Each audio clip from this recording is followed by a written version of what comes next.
Welcome to Life Transformation Radio. This show is all about life transformations and our journey from where we were to why we are doing what we are doing today. We will discuss the hiccups, the roller coasters, and the blood, sweat, and tears that has been poured out while discovering our purpose. It is all about our transformations. Here is your host, Sean Douglas. Good morning, good afternoon, and good evening. Welcome to another episode of Life Transformation Radio. I am your host, Master Resilience Implementer, TEDx speaker, business positioning strategist, and international best-selling author, Sean Douglas. This show is currently heard in over 90 countries. So whether it's your first time joining us or you've been listening to us for some time, I want to thank you to those who are listening from around the world. Life Transformation Radio is all about our transformation. Here, we tell the stories of why we're doing what we're doing. We highlight that transformational moment that changed our lives and how we use it to then transform others and elevate their lives as well. You can listen to us live right here on the Blog Talk Radio Network, Tuesday through Friday, 5:30 p.m. Eastern Time. You can join our Facebook group, Life Transformation Radio Community, interact with the guests and follow up with episodes. And you can also subscribe to the show on your favorite podcast platform. Available on Apple Podcasts, Stitcher, Spreaker, Spotify, TuneIn, Player FM, Radio Public, Overcast, CastBox, the Google Play Music app, or Google Podcast. And we are available on Pandora as well. So I ask that you please share with your friends, subscribe to the show wherever your favorite podcast player is. And we also have a YouTube channel, Life Transformation Radio. You can subscribe there. On the show, my guests are entrepreneurs, speakers, business owners, coaches, podcasters, authors, amazing people who are impacting everyone around them. And my guest today does exactly that. If you have any questions for any of the guests during our live broadcast, Tuesday through Friday, 5:30 p.m. Eastern Time, join us at 657-383-1109. Again, the number is 657-383-1109, and my team right now is standing by to field any of your questions. And with that, please help me welcome to the show my guest for today, Christy Whitman. Christy, welcome to Life Transformation Radio. Thank you, Sean. I'm so excited to have our conversation today. I'm super pumped to have you on the show. I've heard a lot about you. I've been following you for, I guess, about 2 years since you've overtaken my emails. And you are just doing amazing, amazing work in the world. And I am blessed to have you on the show today.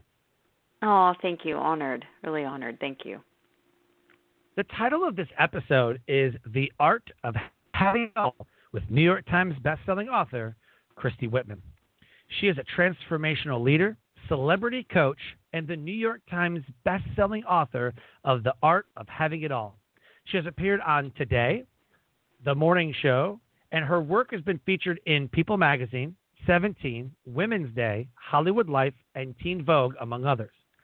Christy is the CEO and founder of the Quantum Success Learning Academy and Quantum Success Coaching Academy, a 12-month law of attraction coaching certification program. Christy has helped thousands of people worldwide to achieve their goals through her empowerment seminars, speeches, and coaching sessions and products. Christy's life-changing message reaches over 200,000 people a month, and her work has been promoted by and featured with esteemed authors and luminaries such as Marianne Williamson, Dr. Wayne Dyer, and Marci Shimoff. Her website is Christy Whitman, WHITMAN.com, ChristyWhitman.com. Her Instagram, Twitter, and Facebook is right there in the show notes. She also has a LinkedIn. Go ahead and check those out. Send her a friend request. Don't be creepy. And let her know that you listened to her episode of Life Transformation Radio. Christy, the first question that I have to ask, and I believe is the most important question you could ever ask yourself, is why? Why do you do what you do? Oh, I have so many reasons why I do what I do, and one of them in particular is the biggest reason is that I found myself really unhappy, unfulfilled, and I looked over at my sister who was also feeling that way and who ultimately committed suicide. And she never got to really understand who she was as a powerful being. She never understood about universal laws. She never understood that the reason that she was so miserable and unhappy was because she was so rooted in lack. And I, fortunately, around the time of her death, was coming into an awakening and kind of a conscious spiritual awakening, if you will, and learning tools and learning information that literally changed my life. And I saw myself go from someone that was miserable in life, no matter what I had or accomplished, to someone that is just absolutely joyful.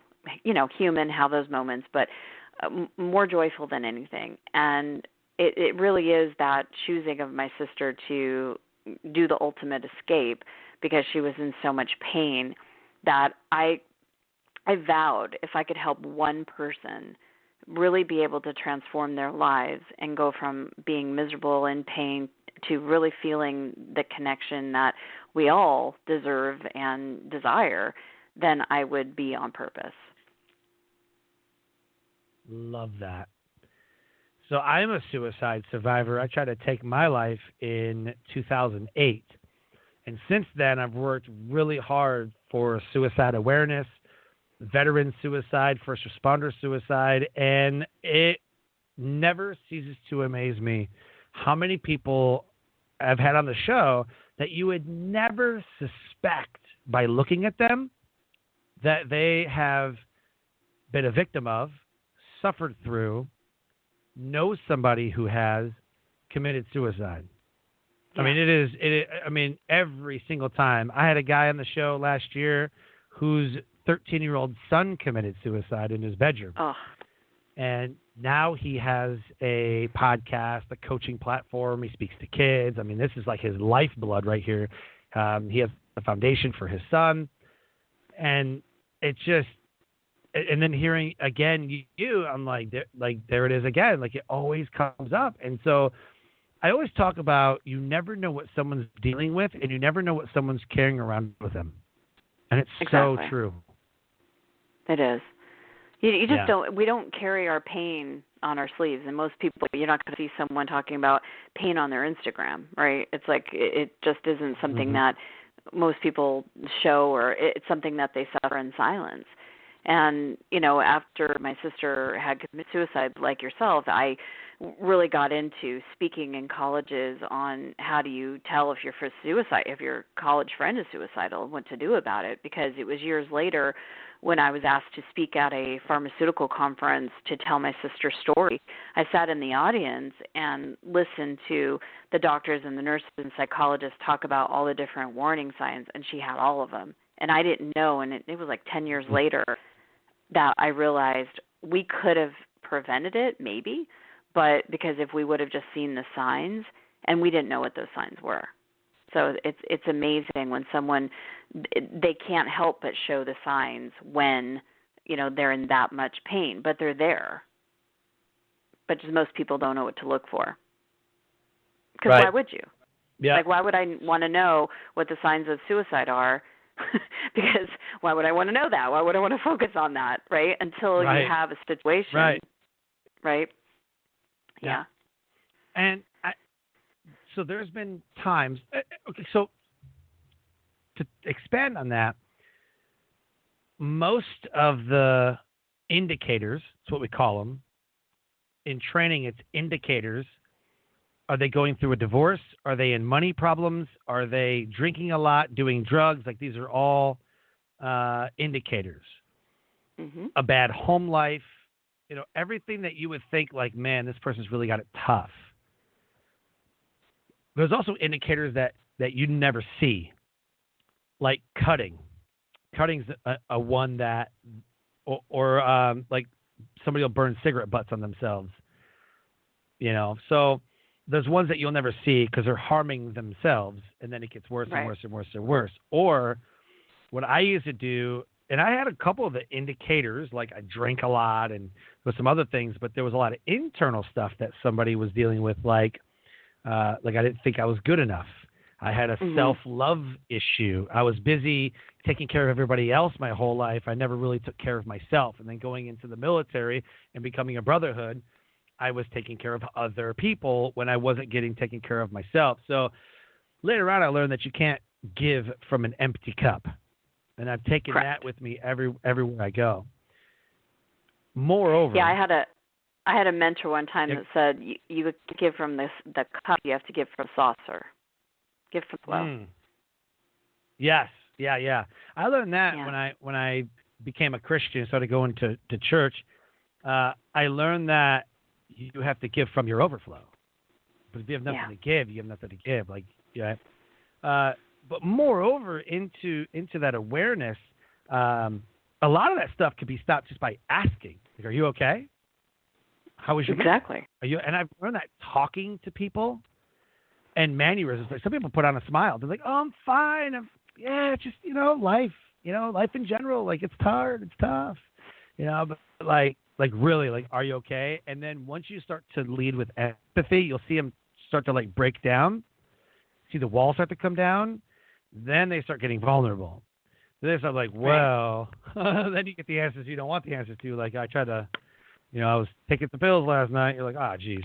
Right? So a lot of times if we just ask those questions and really pay attention to people's body language and mannerisms, just a simple question, are you okay?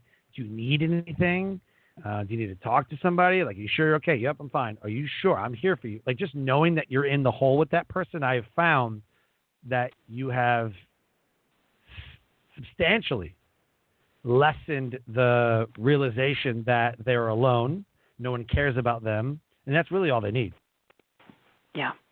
Yeah, everybody wants to be heard, seen, cared for. We all have those same human needs that I matter, I'm significant, I have value. Like you were saying, like I actually am enough, I'm important. These are important things for each and every human being. Right. So the focus of the show is all about transformation. I love the journey of transformation. I feel like it never ends. The story that you told and the moment you experienced about your sister, would you say that is the transformational moment for you? Or what was one of the transformational moments that has happened to you in your life and it set you on the path to what you're doing today? Yeah, that was on the journey. And I've had many, I've had many moments of transformation and things that have happened that have really opened my eyes and awakened me and had me fit in certain ways. But that moment with my sister was actually not mine. Mine was when I was living in Chicago. I moved there after I graduated college, and I was living in this great city with my best friends in 7th grade. And I had money, I had a great career, and, there was opportunities for lots of fun and things like that. I literally worked for a wine company, and my job was to go to bars, restaurants, hotels, meet managers, owners, and to have dinners and, things like that at these places. And in one of the greatest cities, I have one of the greatest restaurants and bars. And so, I couldn't find happiness. You'd think that, oh, my God, that's the time of your life. I was not happy. I was very unfulfilled. And I felt like, what is this all about? I mean, what is the purpose of all this? Because I've accomplished everything I set out to accomplish, and I'm still not happy. So I feel like somebody lied to me, because if I thought that if I accomplished all these things, I'd be then happy. And I wasn't. And so that made me even more sad and depressed because of the fact that I was lied to. And so I started seeking, and what happened was I ended up dating a guy that was with my company that lived in California. And so I decided to give it a shot. I moved to California, did a lateral move. And when I moved there, I found out very shortly that he was a player and didn't really jive with him. He was the last bad guy. I would say I was attraction for a magnet for bad boys, but he was the last bad boy I ever dated. But I was there in California, Northern California, didn't know a soul, except for he introduced me to one person, and this person happened to be a hairdresser, so I needed a haircut. And I go and sit in Janine's chair, and she's talking, and we're just making, small talk. But I'm noticing she's so different than any other person I had ever met. And I finally said to her, being as curious and blunt as I am, I said to her, okay, what do you do? And she just started laughing because she knew exactly what I meant. And she goes, I meditate. Meditate? And I'm thinking at this point, this is 25 years ago, I'm thinking like a, guru guy wearing a robe, sitting on a mountaintop in yogi position, oming and stuff. And I was like, meditate? What do you mean? And so she demystified that for me and explained to me what it is for her. And she said, I'll give you my meditation teacher's phone number, and you can call her. And so I was dialing her phone number as I was leaving the salon. And I found myself in front of Melanie, walking into her house, as we would now call it woo-woo, right? She had candles and statues of angels and, crystals all around. And I thought, oh, my gosh, what am I getting myself into?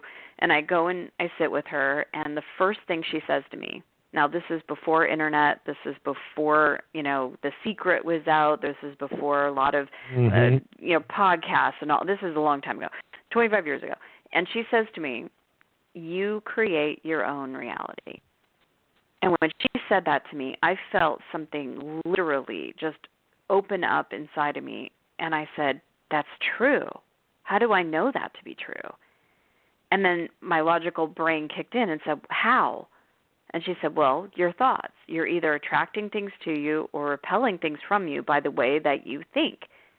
And I thought, well, what, my thoughts? What do you, I know I could change my mind. I don't want to go there. I do want to go here. I don't want to wear that. I want to wear this.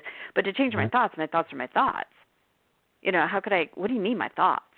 And so she gave me an assignment to just go and check my thoughts. Just pay attention. Start being self-aware with my thoughts. What are you thinking?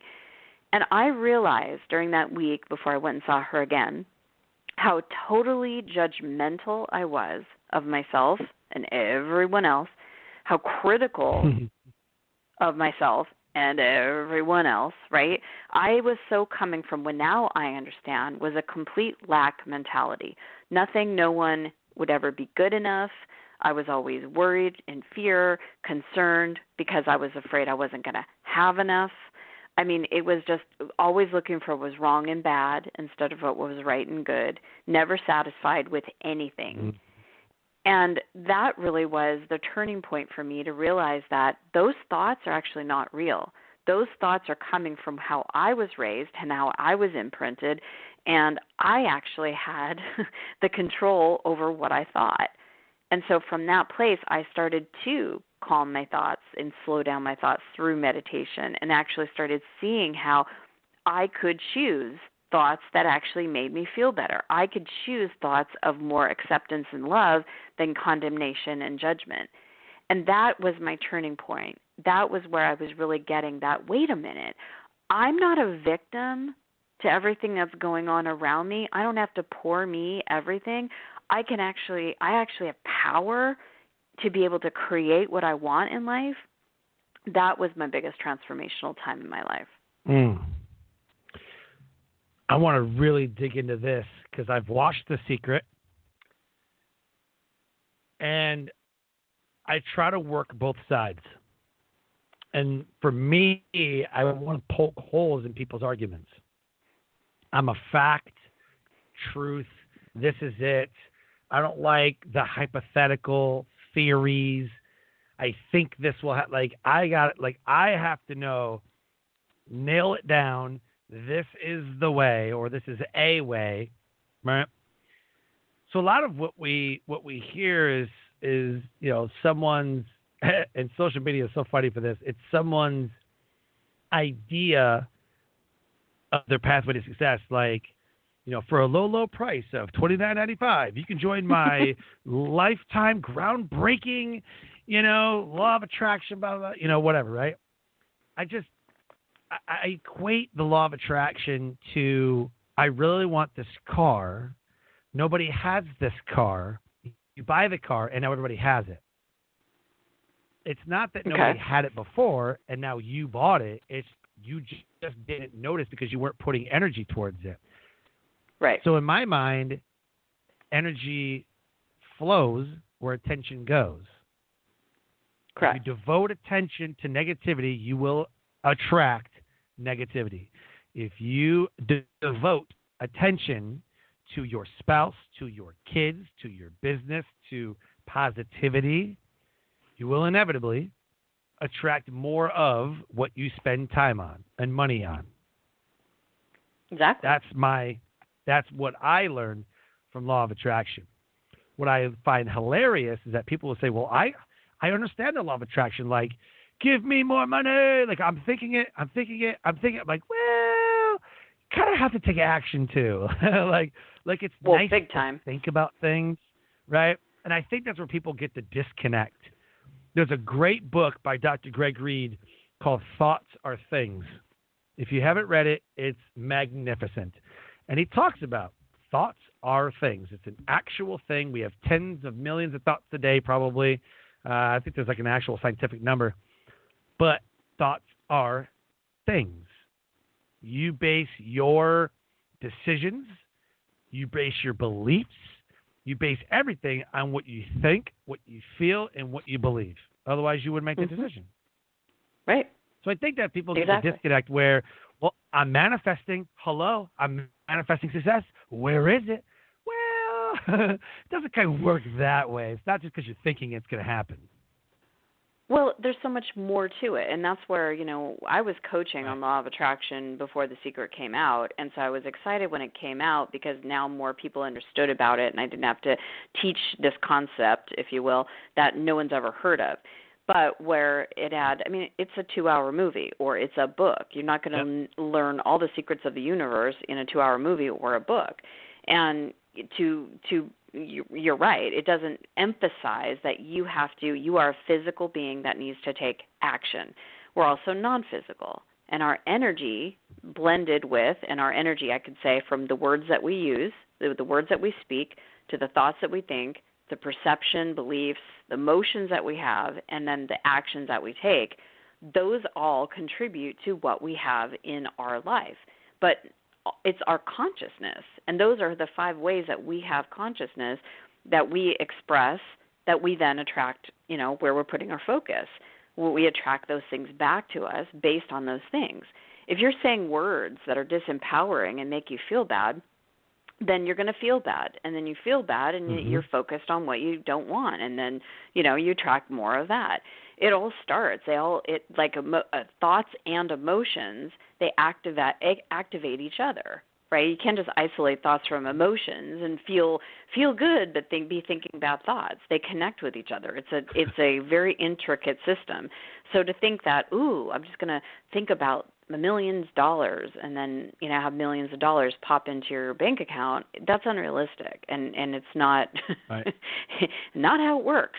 And that's why a lot of people law of attraction doesn't work, or law of attraction doesn't work for me, or maybe I'm doing something wrong. There's more to it. We don't realize that the imprints that we're not even aware of things that we got imprinted with when we were, say, younger, let's just say the subject of money, right? We saw our parents have very different perspectives on money, or maybe they fought a lot. And now we as a kid, being a sponge-like, we have these imprints, these energy points inside of us that are on any given subject that are there. And so if we're, thinking positive and doing our best, but we're struggling and finding that we're stuck, we have to look at those imprints, because there's more to it than just thinking positive and then attracting what we want. We're an intricate system. We're a very complex system. We're physical and non-physical. There's so much going on within us. There's been talk of affirmations, where you can create affirmations to attract, success. So, somebody will have an affirmation like, I attract wealth to myself. I attract positivity. I am an attractor of whatever. All it is you saying what you're going to spend time and money on. I will give back to these people, and I will do this. And again, the universe is kind of funny like this. You can give all you want, but if there's an expectation attached to that, it may not happen the way that you want it to happen. Well, they said if I give, I'm going to get a bunch of money back, so I'm just going to give a bunch of money and hope for money back. Well, now you have expectations, and that's not how it's going to work. And there's a lot of laws of the universe, I would say, that people don't even realize exist. Well, that's just it. When The Secret came out, I was like, people don't need, you're not understanding. Law of attraction is just mirroring back to you what you're giving out. There's other laws that are more important that we understand, and one of them is the law of sufficiency and abundance. If you have all of your focus, all of your energy on I'm not enough, no matter what I'm going to do is not enough, and you're focused on, oh my gosh, I just don't have enough money, I don't have enough clients, and then you keep attracting the evidence of not enough, well, all the affirmations in the world are not going to help you if you don't shift your state, if you don't shift your energy, if you don't shift off of lack and into abundance, at least into a place of being satisfied with what is or looking for positive aspects. Because the law of sufficiency and abundance, if we're sending out signals that I'm lacking, well, that's what law of attraction is mirroring back to you. If you're in the place of looking for everything that is abundant and good and right in your life and what you're satisfied about and focusing on the gratitudes and what you appreciate and positive aspects, then you're in a state of abundance. And then you're going to start seeing evidence of abundance in your life. So the law that we really have to know and really understand and apply is the law of sufficiency and abundance. It's like, hey, I'm feeling bad right now. I'm feeling down. I'm feeling this. Well, if you're feeling any negative emotion, underneath it is lack. The Course in Miracles talks about there's only two primary emotions. There's fear or there's love. Well, go deeper. Where does the fear come from? It comes from a perspective of lack. Right? And so if we can understand what's the perspective, what's the belief, what's the thought process, what's the emotion that we're stuck in, and we're able to shift and transform that, then all that's left is our natural alignment with our God-given positive energy. I mean, we're meant to thrive and to feel good. We're meant to live a joyous life. We're not here to struggle and toil and have drama and chaos and work hard for nothing. I mean, that's not how it's designed. We're actually supposed to enjoy our lives. Yeah, I 100% agree. So words matter. And I've always heard this my whole life, like words matter. Sticks and stones, whatever, words matter. They hurt really bad sometimes, but they can be really powerful in a positive way. And what I've noticed is just by having conversations with people when I'm coaching them, and I'm positive that it is the same for you, that talking to somebody will say, well, I don't know if anybody will even buy this thing. Like, I really want to be a speaker, but I just don't think anybody will listen to me, so maybe I won't do that. And they'll talk themselves out of a dream or out of a goal because they don't think that they're good enough. Nobody will listen to them. That's not what they're meant to do. And I've had so many conversations that, like, why are you selling yourself small? Like, why are you thinking like you're living small? I'm just going to do this one little thing and like I'll be good. Like that'll be good for me. Why? Yeah. Well, what you're saying is absolutely so spot on because, words have creative power. I mean, it even says in the Bible, in the beginning, there is the Word. And to have any type of self-awareness, we have to be aware of what comes out of our mouth, not only out loud, but inside. And our words create thoughts. Those thoughts create beliefs. Those thoughts create emotions. That creates our action that we either take or don't take. It all starts with the word. As a matter of fact, Sean, I would love to give your audience a gift, if you allow me to, because I've been asked this question for years. How do we start? Like, how do we start with universal laws? How do we start transformation? And I always say, watch your words. So I actually created a free program. It's a video program that is literally 30 days of videos. They're like 1.5 to 4 minutes, and they have 3 things contained in each video.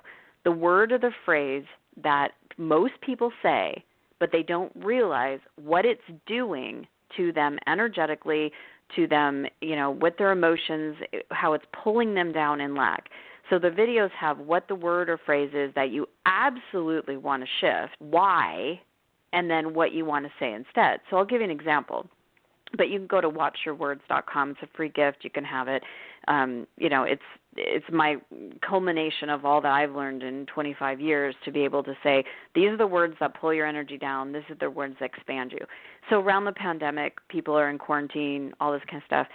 And all I kept hearing, and it was driving me nuts. Oh my God, I miss going to the theater. I miss going to a concert. I miss going to church. I miss seeing my kids play soccer. I miss my kids going to school. I miss. When you're focused, and this is just one of the 30 words, when you're focused on what you miss and you say that, you are so rooted in lack because you're coming from a place of I don't have what I want. Well, how can anybody feel good if they're focused on what they don't want or what they don't have? You can't. So instead, you can say the same thing, mean the same thing, but say a different expression like, I appreciate school now. You know, I really am looking forward to going to a concert. I'm looking forward to having a date night with my husband. Now your energy's expanded, and that conversation of, God, I'm really looking forward to getting a pedicure, right? I'm really looking forward to going to a sporting event. That's like, ooh, what would be the first one I'd go to? Ooh, I'd like to go see a hockey game, right? Or I'd like to go see, I'd like to go to that restaurant, right? Now you're in the creation mode, you're in positive mode versus, God, I miss that. You see the difference? Oh, yeah. Oh, absolutely. Something else that kind of sticks out when just in conversations with somebody, I find it amazing how people talk about themselves all the time. And I always like, why are you putting yourself down? Mm-hmm. Because if we don't put ourselves down, then we're somehow egotistical. We're somehow thinking that we're better than everybody else. I said, no, that's just confidence. Like, that's just self-love. And I explained to certain people, they're like, oh, well, you think you're better than everybody? Like, no, I'm really good at this. Like, well, you're really not. Like, well, I don't care what you think. It's what I think that matters. You know, like, and I have to be sometimes frank with people. I'm like, I care what I think. I care what I believe. I mean, I'm not delusional. There's a difference. But there's so many times people's like, no, like, I can't do that. And I can't. Well, why can't you? Everybody starts at zero. Can't is one of those words. Can't is one of those words. Absolutely. And you're right, because, you know, we learn, don't be so conceited. Don't be so boastful as a little kid. Because as little kids, we're like, I'm the awesomest baseball player ever, right? And then someone tells us, don't say that.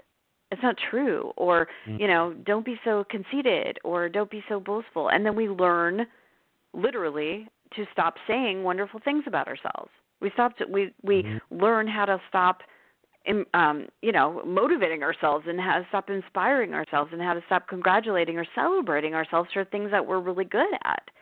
And it doesn't mean we have to walk around and go, hey, Sean, do you know that I am the best? I am the greatest. Like, we're not talking about that. We're not talking about arrogance. Right.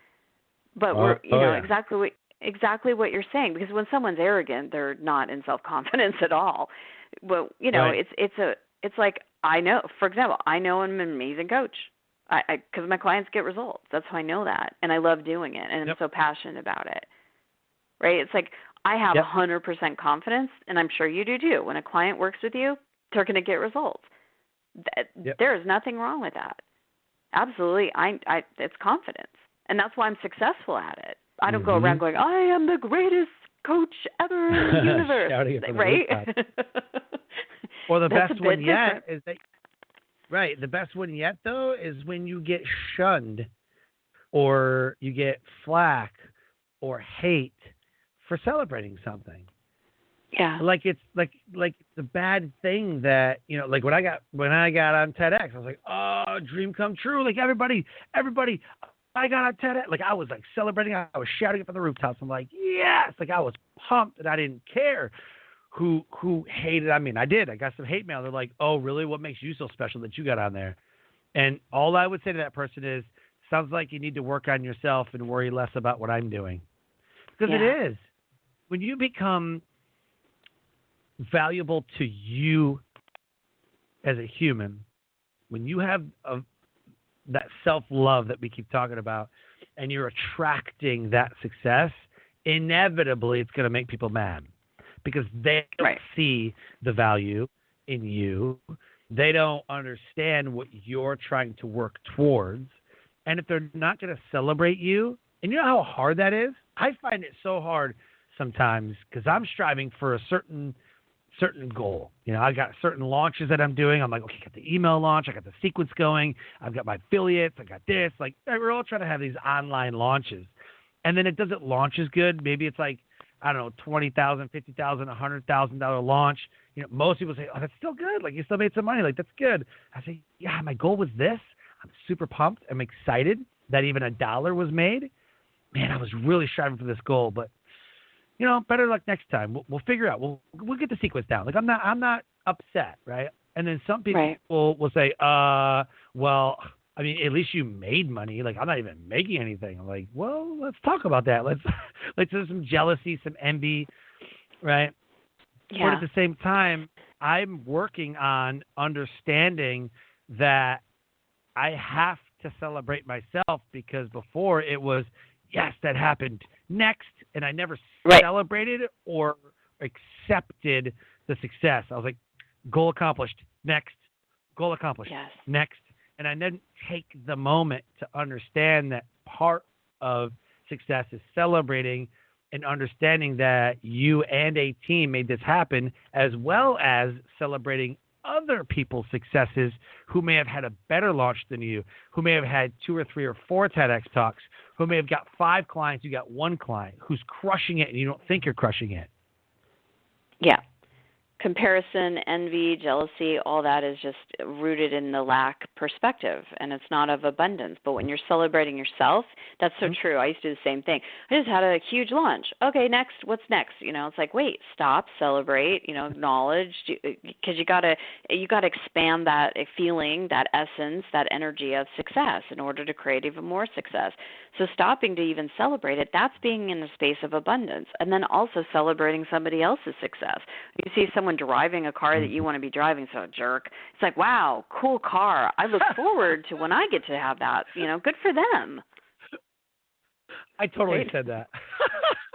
like a Lamborghini rolls up, you're like, oh, what an asshole. Like, I want that car. You know, like you know, but there was a time, right? I mean, we all were emotionally immature, whatever. Like, this amazing car pulls up and you're like, oh, I so want that. What a dick. You know? Right. Exactly. But you're hating on that guy, right? You're hating or on women, him. Women do that to other women. They see a beautiful woman and, you know, and they're like, gold digger. Or something like that, you know? They're like, oh, how did she get him? He's so hot. How? Right. How did that happen? Right? Like, what does she deserve the hot husband? Like, what the hell?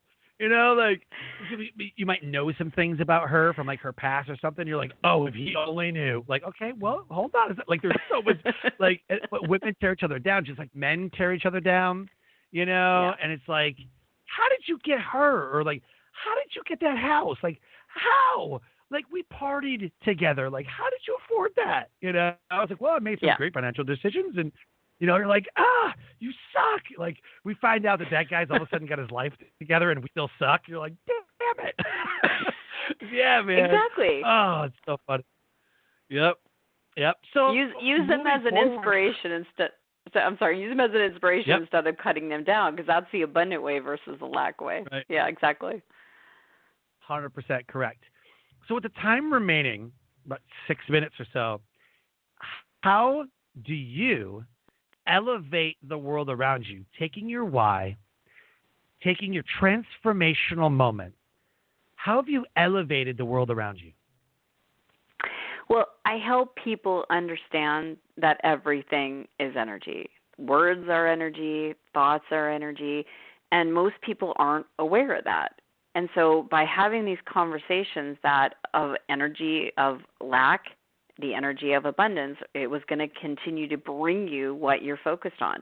And so by helping people do that in any aspect of their lives, whether it's their health or their finances or their career or their relationships, being able to help them shift from their pain points to really being connected and aligned, that's really how I'm helping people do that, helping people really become more aware of the power that they possess to create the life that they need or want or desire or have a goal for, and be able to release the limitations, release the things that have imprinted them, the voices that say, well, I can't have that, or who am I to have that? I don't know how to have that.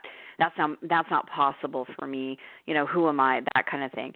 To release those voices, to release those imprints, and to really come from an understanding that they are here on this planet, in this life, here and now, with the divine life force breathing them, that they can choose to be or do or have or experience whatever they decide, whatever they feel that they believe they can have, but they have to shift their beliefs if it's not in alignment with what they want.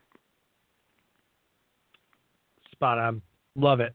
Absolutely love everything about that. Thank so you. Good. So talk about New York Times best-selling book, The Art of Having It All. Awesome. Yeah, that, all of my books are downloaded through me. And that book was funny because I actually had two books. I co-authored a book called Taming Your Alpha Bitch that also hit the New York Times. And I was at a media conference, and I was pitching that book. And I was going up to a woman that was a freelance writer for New York Magazine. And I thought, oh, my God, I've got the perfect pitch for her. And so I walked up to her and I said, what do all New York women want? And she said, what? And I said, they want it all.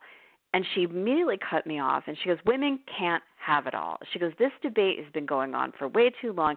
They need to make a decision. They need to stop trying to have it all. And I was like in shock. I never heard somebody argue for limitations so much. And I just looked at her, and she said, do you know anybody that has it all? And I said, yeah, I do. And I said, and a lot of my clients do. And she's just like handing me back my one sheet. She goes, I don't believe that women can have it all. And I looked at her and I go, and therein lies the problem. And I turned around and I left, and I was so mad. I was infuriated because, and she even told me, she goes, I want you to read this book, and I'm not going to recommend it or even say it because I bought the book, and it was a woman that was very high powered, worked for a pretty reputable, collegiate academy, and was like really well educated, all this stuff, had a husband, kids, the whole thing, and was telling women that they should stop, trying to have it all. And I was like, this is ridiculous. So this book downloaded within 2 weeks of me because I was just like, first of all, how do you know what my having it all is? Not everybody has the same idea. We might have the husband, the, white picket fence, the 2.5 kids. I don't know how you can have half a kid, by the way.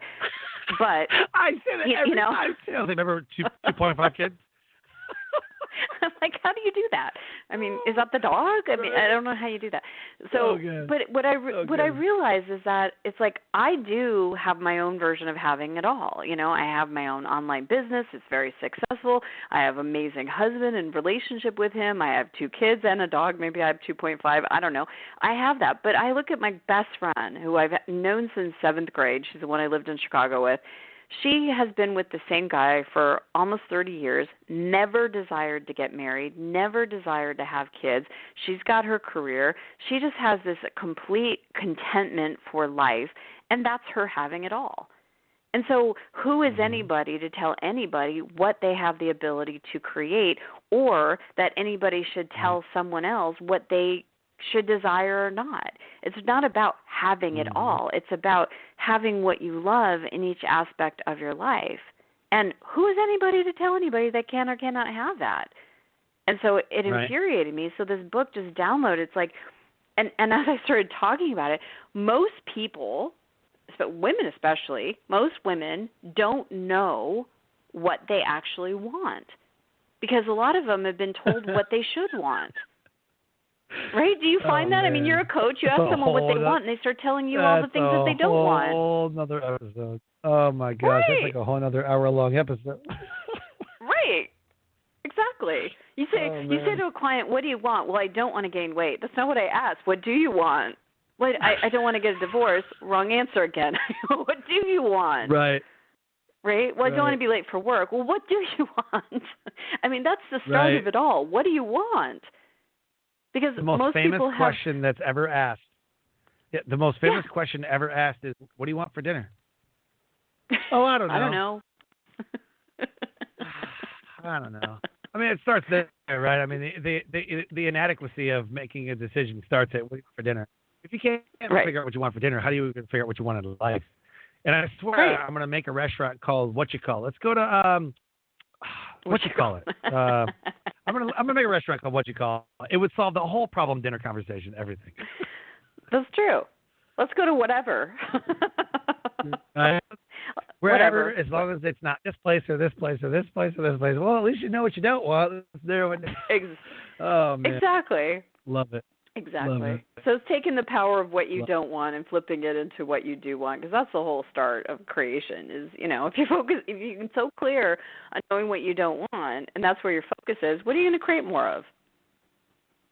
Yep. Stuff that you don't want. Exactly. Absolutely. Wow. Absolutely amazing conversation. This is everything that I'd hoped it would be and more. We got to leave the audience with something. You already gave out a free gift. Give that link one more time, and then what is the message of the show? Nobody listens to anything that we talked about, and they just fast forward through the end. What is the message that you want to leave the audience?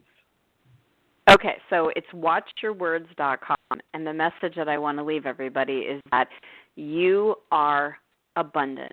Your body is abundant. You have trillions of cells. You take abundance of breath. Your heart beats an abundance amount of times. You are literally an abundant being. You have an abundance of energy running through you. You have an abundance of life force. You have so much potential. And when you start focusing on you are already abundant, then everything changes. Love it. I love that so much. Your heart beats abundantly. You breathe abundantly. I love that. But I love think it so about much. it. Trillions of cells in our body. It's an abundance. Our mind can't even grasp how many cells we have in our body. You think abundantly, right? You have thousands and millions of thoughts a day. Yep. I love it. And when you are abundant. Literally, when you simplistically think about it that way, how can you not live in an abundant life? Exactly.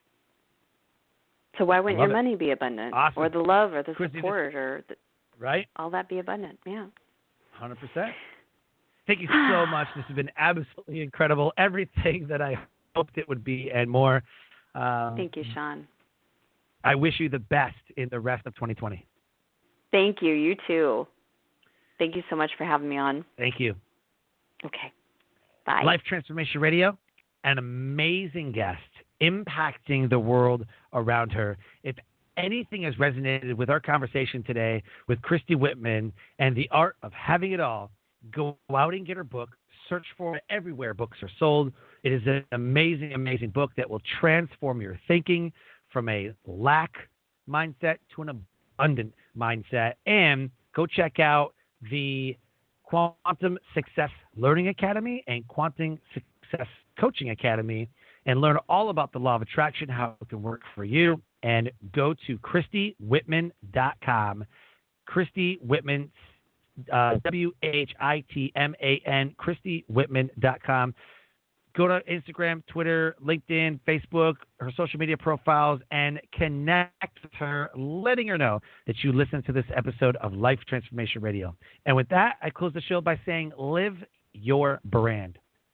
Find opportunities every day to live out the core values that you hold deep in your heart. And I call this living your brand. So until next episode, live a great life.